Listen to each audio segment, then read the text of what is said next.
કહેવાય છે કે ગુનેગાર ગમે તેટલો ચાલાક હોય પોલીસની નજરથી બચી શકતો નથી, પણ જો ગુનેગારને ખાખી વર્દી જ આશરો આપે તો ભાવનગરનો એક કિસ્સો સામે આવ્યો છે, જેણે પોલીસ બેડાની સાખ પર મોટો સવાલ ઊભો કર્યો.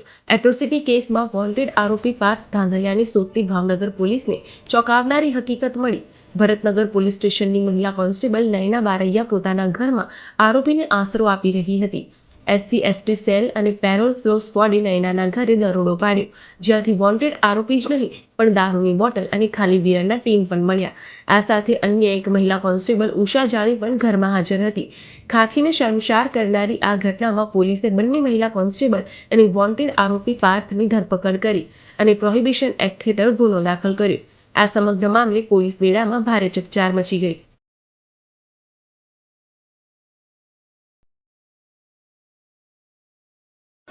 वो कहता है पीछे पीछे पीछे